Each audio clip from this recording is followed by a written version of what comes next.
What up, y'all? Welcome back to the Black On Podcast, where we're breaking down our way too early roster predictions. This is AD. Welcome my host, Leo, Bab. What's going on, fellas? What's going on? So in this process, what we're going to do is that we're going to go position by position, and we're going to kind of state how many players we feel fits the position need, or how many we think the Texans will carry on the roster, and then we'll break it down with offensive players, defensive players, specialists, and then at the very end, we'll break down those possibles or those could they make it, could they not make it, and those we'll call that the tough cut section.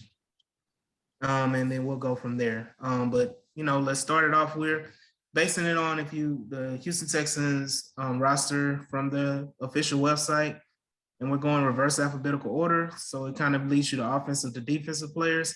So what we'll do is we'll start with the receiver room, and I'll let Bab or Leo, one of you guys take start it off. All right, you got it, Bab. Okay, cool. So first of all, let's kind of agree on a number. I always like to say 6 receivers. Yeah, I'm saying that's usually a pretty good number. And so like right off the bat, like if I go, okay, so the Texans are taking 6 receivers, I know who half of them will be immediately, right? Mechie, Cooks, and Collins, right? Okay. So, where do we go from there? It's not wow, like this is such a tough debate, it's not like we have some breakneck talent at any of the other receiver spots, right? But I would say just based off of what we were able to do with Dorsett last season, I'm encouraged by him. I enjoyed watching him play, and I saw him make a lot of progress with Mills specifically. And I think it's just because he has good veteran experience and he's played with very good football teams, right? And played with very good quarterbacks.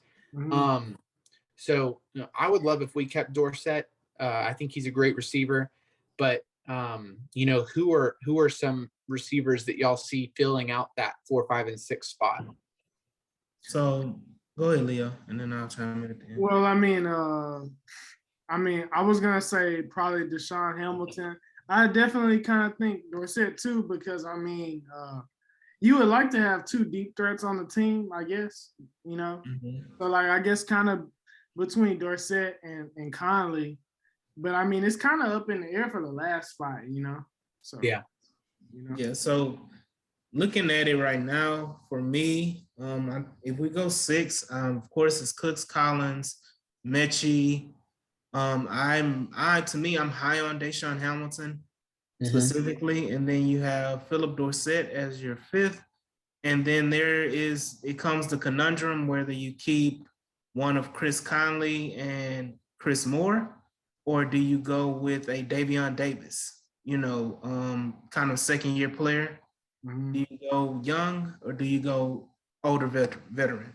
And Oh, go ahead, AD. I'm sorry. No, I was saying, and possibly, to be honest, as much as we like Philip Dorsett, I think he is a placeholder until Mechie gets healthy fully and is able to play. And then I feel like he's replaced by one of those younger guys, or, maybe Chris Moore, which makes me believe they may even carry 7 initially. And then, make the change by releasing, Dorsett or whatever during the year, depending on how Mechie comes along. So, yeah, I would say I would agree with all that, because my 6 in my head definitely goes Mechie, Cooks, Collins, Dorsett, Conley, and Hamilton. Like, that's my 6. And then like we would probably store one of these or 2 of these receivers on practice squad. You know what I'm saying? Like what you were saying with like Chris Moore or even Davion Davis. You know what I'm saying? Jalen Camp even got called up and like played some last season, right? Yeah. So what do y'all think? Y'all want to lock in those 6 and then have like a Okay, so the 6 we have is Mechie, Cooks, Collins. We have Deshaun Hamilton. We have Philip Dorsett. That's 5, and the 6th person you said would be who? I think it would be Chris Conley. Chris Conley. Okay. How do y'all feel about that? So to me, I think I always thought it would be one of the Chris's. I think it would either be Chris Conley or Chris Moore, depending on how they, how they perform. But I also think it's because you need blocking receivers. You can have your route running receivers with Cooks, and Mechie, but Mechie's a pretty good blocker, but I don't think they want to rely on him heavy with him coming off ACL. So I think you want to leverage, Cooks Conley or Moore, because those are two excellent run blocking receivers. So you need at least two to three very good run blocking receivers on your roster, especially if they plan on running the ball like we've talked about a million times already. So those are my 6, with the possibility of not Conley, but Moore and Davion Davis. Cool. So let's do so how about this? And Leo, I'm sorry, we're hogging the time right here. So how about we do Mechie, Cooks, Collins, Hamilton, Dorsett, Conley, practice squad Moore. Sound good? Yeah. Okay, cool. Let's do that. And just to piggyback, just to touch on the other players on the roster, we had Drew Estrada, undrafted free agent, Johnny Johnson, undrafted free agent, Damon Hazelton, second-year player. He was on the roster, but he got hurt last year. Really didn't see much of him. And I think we have the Connor Whittington, who was the receiver from Stanford, undrafted free agent with Seattle last year. Had his experience with Davis Mills, so he's on the roster as well. But I think we all can agree he's not, going to make it. And then Jalen Kemp is another receiver, 6'2", 220, kind of big body receiver. He also is a second-year receiver, so I don't see him making that much of an impact as well. So those, just to touch on those other guys that's in the receiver room, but more than likely, aren't, going to make the roster, have a chance for a practice squad potentially, yes, but not necessarily making the main roster. So, in something we were talking about just off camera just now was like or at least I think like all 12 of the receivers that are on the roster, or 13, like I really think like could contribute in that last roster spot on the 53. You know what I'm saying? Like on that last receiver roster spot. So, there's going to be some tough cuts probably from watching preseason and seeing some of these guys actually play, you know what I'm saying? But great. We will have some legitimately good practice squad receivers, Yeah. For sure. Leo, do you agree with the prediction as well? Yeah, man. I mean, that's pretty much the safest you could go. I mean, unless one of these like young guys just come in and they just like completely just destroy this shit, which I mean can happen, but I mean it's kind of it's kind of a little far-fetched. I mean, I want that to happen. Yeah. Who? Okay, well, let's just touch on it real quick, Leo. Who's a guy? I think we can all agree who we think who could be that. But who do you think it might be if it was one of these guys? I mean, shit. Between Estrada, Davis. I mean, what the fuck? Between Estrada, Johnny Johnson, and Davis, I guess, right? Yeah. Yeah, AD, do you see like a dark horse young guy? Yeah, Davion Davis is the dark horse. Our guy Chris Royal is high on him. He talks about him every chance he gets, Davion Davis. So, I think he has potential. He's local kid, if I'm not mistaken, right? Yeah. Houston State, yeah. Sam Houston product. If I'm not mistaken, he was on that national championship team with Sam Houston with the McCollum twins. Yeah. So I think he is somebody we need to look out for as a dark horse for making the roster, maybe even ahead of a Philip Dorsett. Maybe he takes a spot from him, maybe even takes a spot from, Chris Conley, who we have, Conley in right now. So, let's be on the lookout for him as that possible for sure.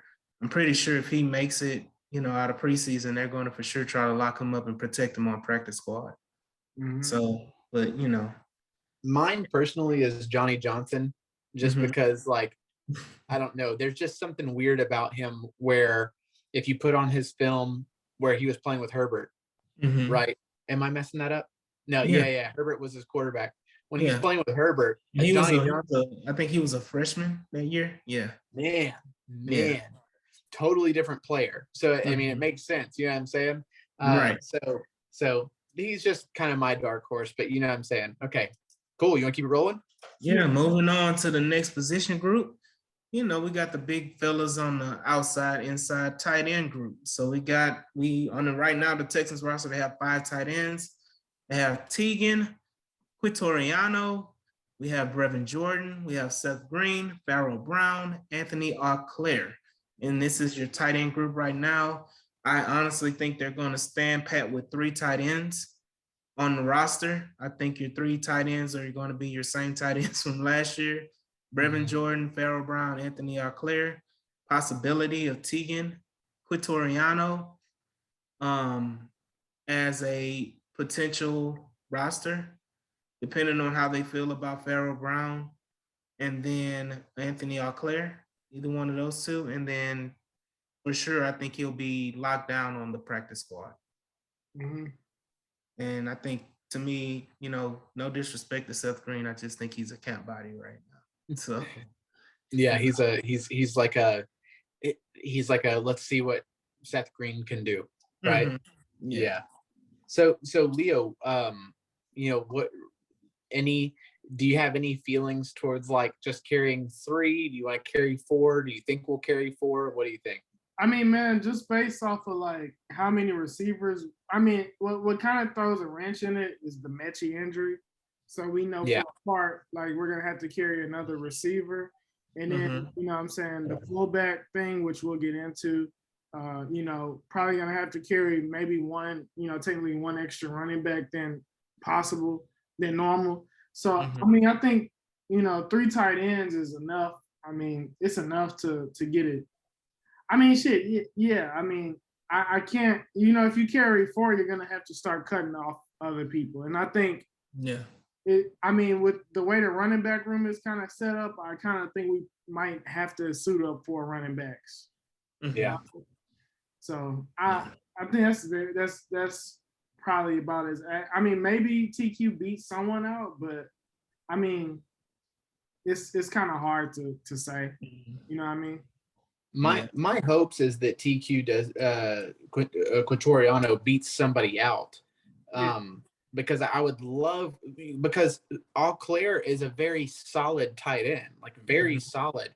And Brown, when he's not, getting a penalty every game, is a legitimately good tight end, right? So, if TQ comes in and he's like balling, like awesome, like that pushes everyone down one slot on the depth chart, bumps him up. You know what I'm saying? Yeah. The thing for me is that, man, like Auclair, Brown, and TQ are all kind of the same tight end. They're all big as hell tight ends. Like I'm looking at it right now.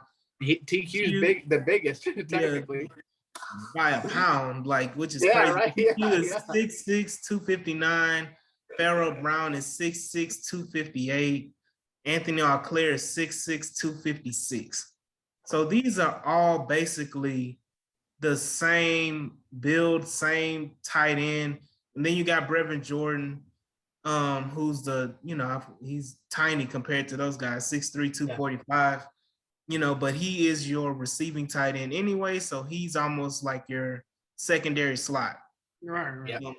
So I feel like with that room, to me, Brevin Jordan is a must.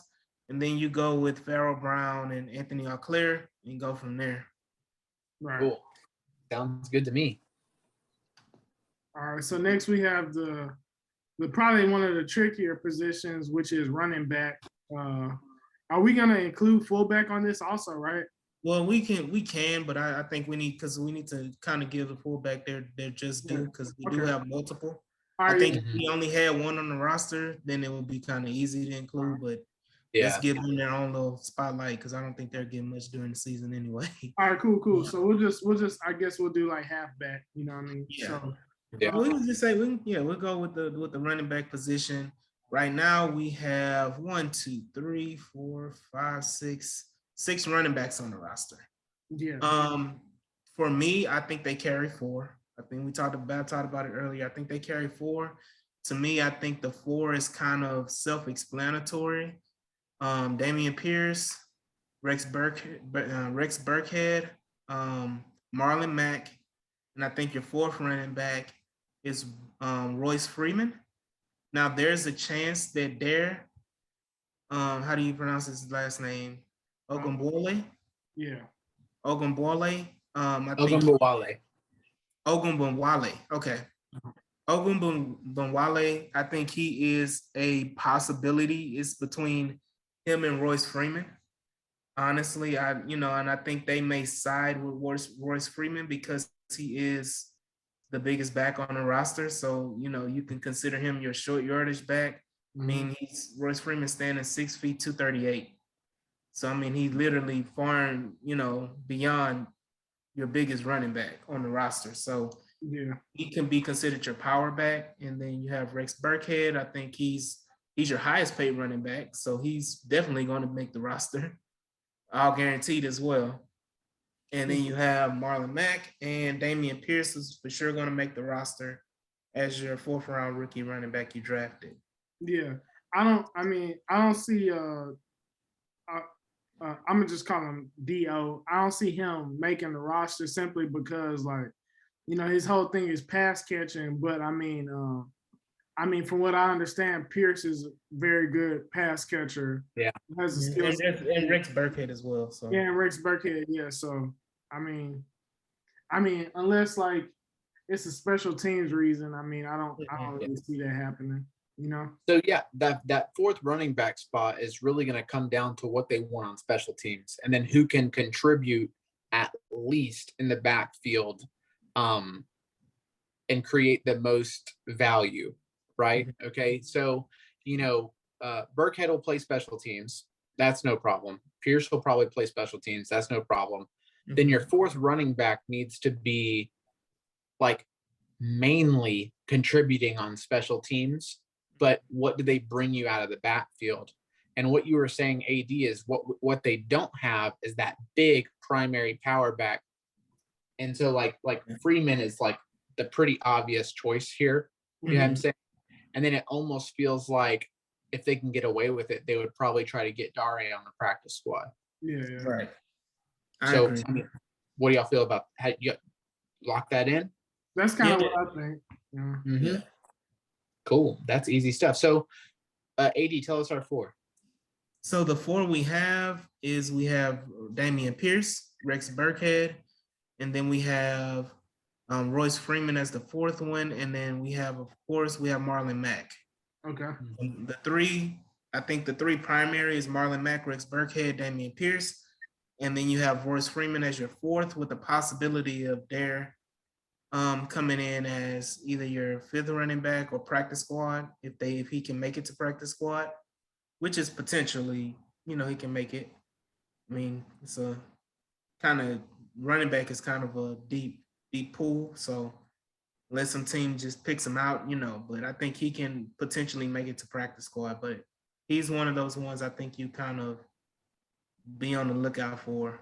And they may, which means if let's say they go down on wide receiver and go 5, they may add an extra running back depending on how well they play.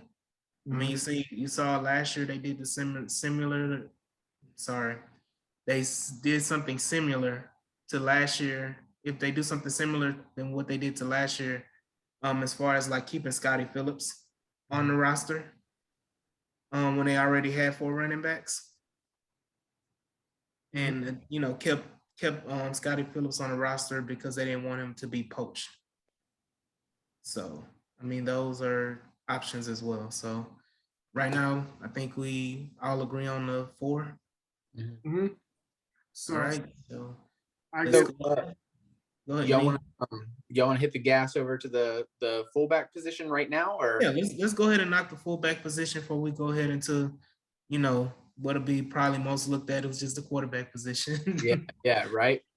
That'll be the quarterback position will be interesting because we're pretty much just talking about who's going to be Davis Mills backups, right? Yeah. So with the fullback position, we have two fullbacks. We have Paul Quisenberry and we have Andy Janovic.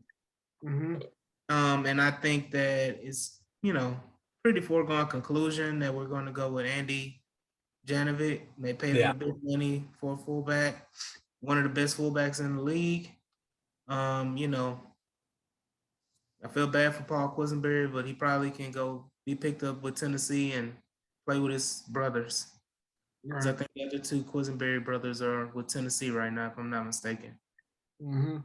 So I think I feel bad for him. He's just a second-year player.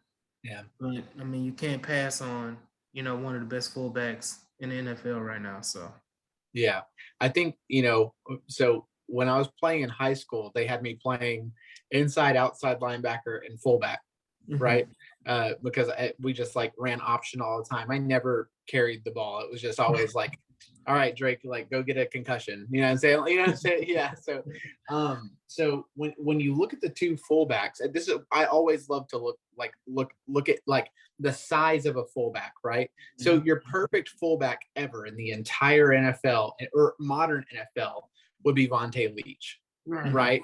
Just like 5'11", 6 foot tall. Well, let's be real. Like Vontae Leach was like 250 or something, right? Yeah. Like he was like a load, right? Yeah. So when you look at Paul Quisenberry, 6'2", 250, right? Okay. Played at Navy, has 1 year of NFL experience, and he's 30 years old. Yeah. And then you look at Janovic, he has 7 years of NFL experience, 29 years old, right? 6'1", 238. Now, when you watch Janovic, he's big. That's a big guy. And people don't really realize this, but like he's coming from the Browns. Right. And when Janovic was on the field, they were like the best power running team. You know what I'm saying? Yeah. So, dude, I'm really excited. I'm legitimately excited about the fullback position, which is something so weird to say. But man, when you look at teams like the Ravens and you look at teams like 49ers, you know what I'm saying? And you look at how they use their fucking fullbacks, dude. God, I can't wait, dude. I can't wait. Yeah, for sure. Yeah, I don't think we're gonna be last in the league in rushing again. So with that, just to touch on the other guys, the other running back that we didn't mention, which was Darius Anderson. Once again, no disrespect to Darius Anderson. I feel like he's just a camp body, at this point, at this point in time, potential practice squad player, maybe. But who was good at TCU. Yeah. But we wish him the best, but I mean, he's not jumping over Marlon Mack or Damian Pierce or, any of the other guys we got. So, but here we go. Moving on to the hot topic, quarterback. So who's going to be our starting quarterback? Ready, set, go. Now, honestly, we know it's Davis Mills. He's locked down. For me personally, I think that we're going to carry two. Two quarterbacks. I don't think we're going to carry three. Sorry, all you Jeff Driscoll fans. He's long gone. I mean, we got Davis. So just to run the quarterback room, we got four. We got Davis Mills, Kevin Hogan, Jeff Driscoll, Kyle Allen. I'll go again. For me, Davis Mills, and I feel like Kyle Allen is your best option for backup. If you're looking for a backup to kind of get you over, I call a backup quarterback or some backup players get you over. Well, specifically backup quarterback or get you over player. The backup quarterback, I think they should be able to at least get you over 2 to 3 games. Right. And out of the two quarterbacks, Kevin Hogan and Kyle Allen, Kyle Allen has proven with the Panthers and the Washington that he's a get you over quarterback. He can get you get you over a few games and maybe possibly win you a couple games. He has all the arm talent in the world. Similar to Davis Mills, he was the #1 quarterback coming out of high school, highly sought after. He just had a tumultuous, career dealing with the Kyler Murrays and that drama at A&M, and then went to U of H. Kind of was successful there. Had to battle through some adversity there, but he played well in Carolina. Very well. He actually beat the Texans in Houston with Carolina, and he played well at Washington as well. Just for me, I think that you go with Kyle Allen, who's been in the league similar to Kevin Hogan and is 3 years younger. So you kind of want to keep that quarterback room kind of young. Yeah. So what do you got? Yeah, I agree, man. I think it would be interesting if they kept 3 to keep Hogan around. Mills, especially like when I want to say that part of the reason they brought him on was that he was at Stanford. I think was he at Stanford with Pep? I think or something. So yeah, so Kevin Hogan was with Pep, and Kevin Hogan was the quarterback what came in right before Davis Mills. So basically, Davis Mills replaced Kevin Hogan. Okay. Yeah. So Hogan's gonna know the team. Yeah.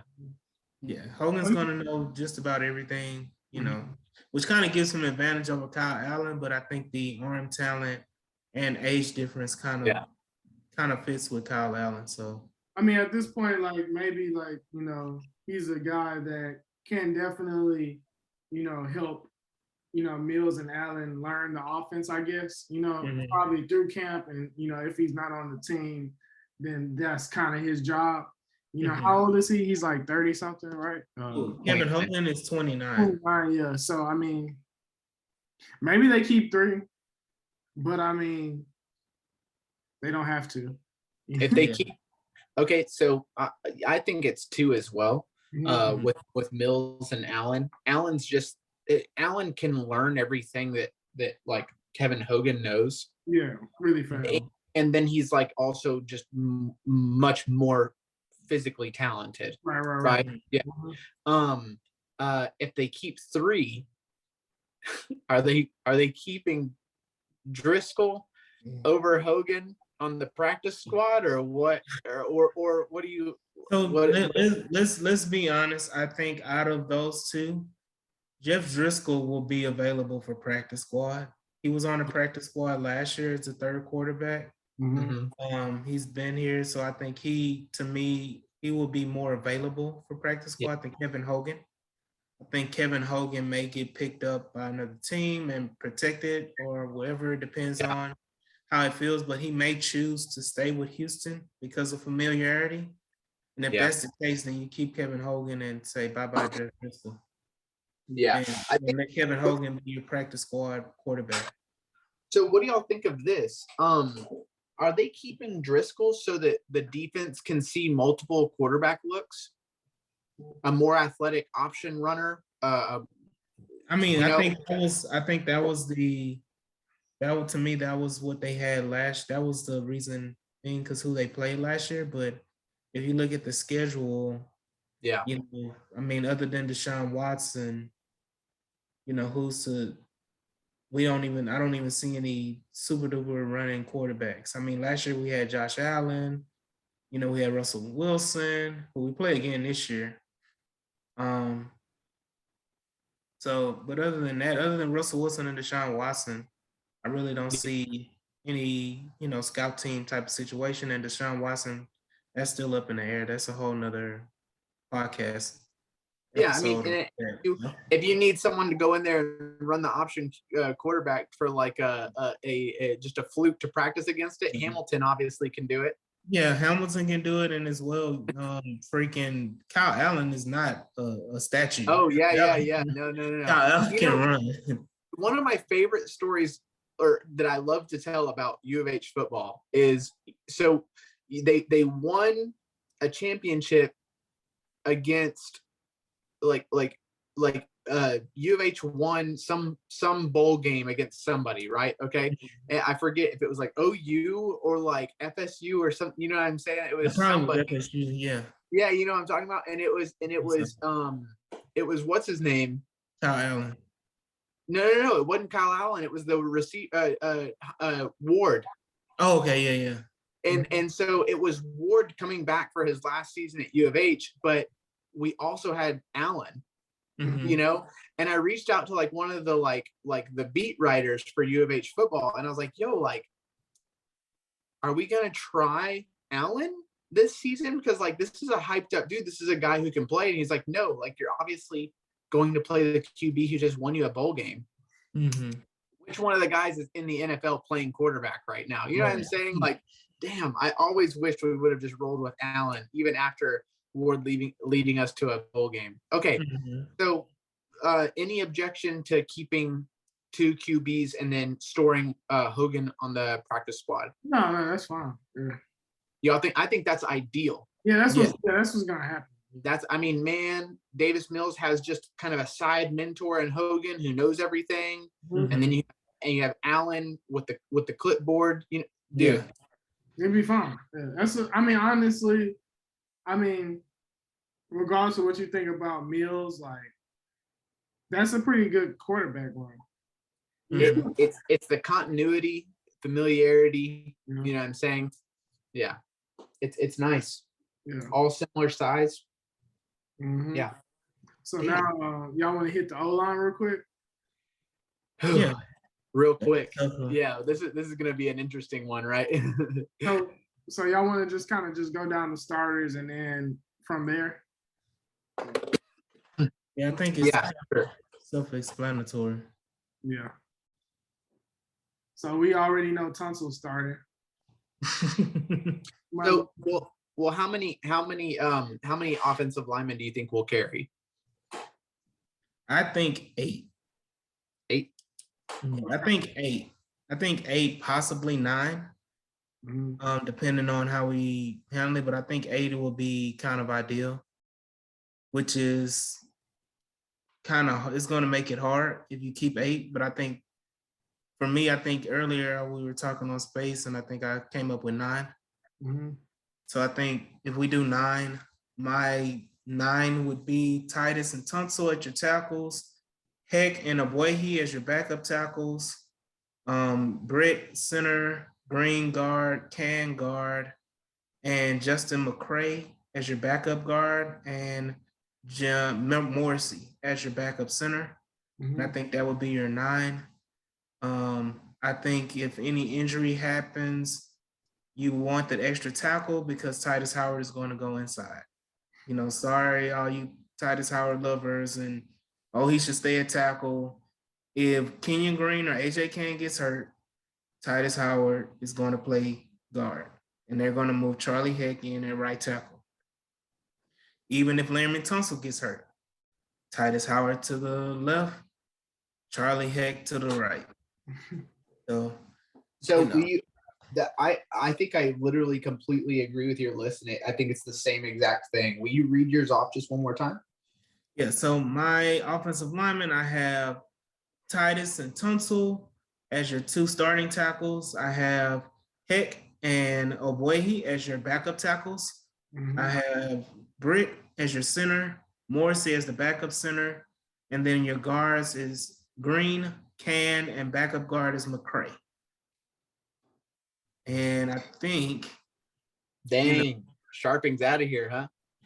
Oh yeah, Sharping is a camp casualty. Carson Green, camp casualty. Never heard of Myron Cunningham. He's gone. No disrespect to these players, but they're, to me, I think Carson Green will be practice squad. Scott Quessenberry, another Quessenberry brother. I don't know why the Texans love Quessenberries. We've had a Quessenberry on the roster for like the last 6 or 7 years. So I don't know what's really going on with him, but he's, adios. Jordan Steckler, see you later. Other than that, yeah. So you see Deculus being on the practice squad? I see Deculus for sure being on the practice squad, and I see Deculus being protected on the practice squad. I do too. So I think Deculus for sure practice squad and protected. Okay, timeout. 1 second. Let's hit a pause on the recording just real quick. I got you. Moving on, let's go ahead and recap the offensive projections. Right now, I think we all agreed on 6 receivers. Well, we had, let's see, let me go back. We had we had John Mechie, Brandon Cooks, Brandon Cooks, Nico Collins, and we said Philip Dorsett, Deshaun Hamilton, and Chris Conley as our 6. Right. Receivers with potential practice squad players.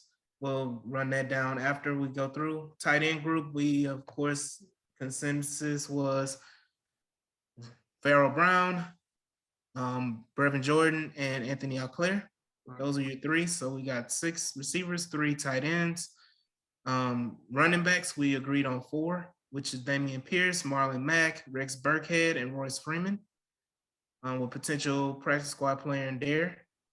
And then we went on to fullback, where we got Andy Janovic as our fullback, which gets us now to 5 in the backfield with the running backs and fullback. Mm-hmm. And then we moved on to quarterback, where we're keeping 2 with Davis Mills and Kyle Allen. And offensive line, we agreed on 9 with Laramie Tunsil, Titus Howard, Justin Britt, Kenyon Green, AJ Can. And then your backups, we had Cedro Boehe, and we had Charlie Heck as your backup tackles, Justin McCray as your backup guard, and Jimmy Morrissey as your backup center. Awesome. Yeah. And then for our practice squad at each practice squad consideration for each position, which is also kind of like a tough cut, or like a tough, like, it's going to be difficult to not have them on the 53. Right. Chris Moore for the wide receiver group. For the tight end group, how do you say his last name? Quitoriano. Quitoriano, to Tegan Quitoriano. So TQ. He's our rookie.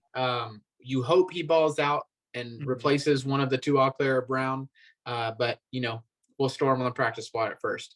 For the practice squad consideration at the running back position, Dare Agumbuale, good receiving back, good third down back, but we have 2 of those already at the position.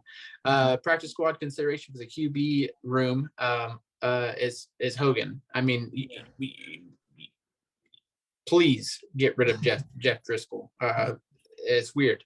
So Hogan played with Pat Hamilton already. Went to Stanford. Pretty self-explanatory. Yeah.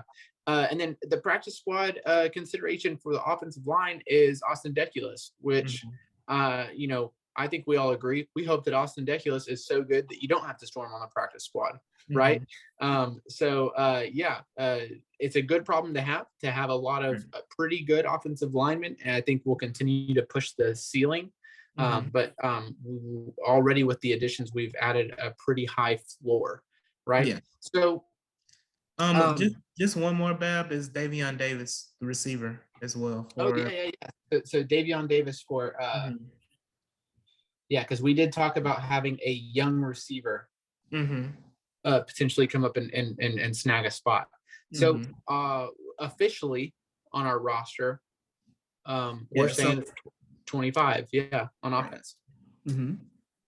Yeah, so 9 offensive linemen, receivers and tight ends is 6 receivers, 3 tight ends, that's 9, that's 18. And you have 4 running backs, that's 22, fullback, that's 23, and your 2 quarterbacks, that's 25.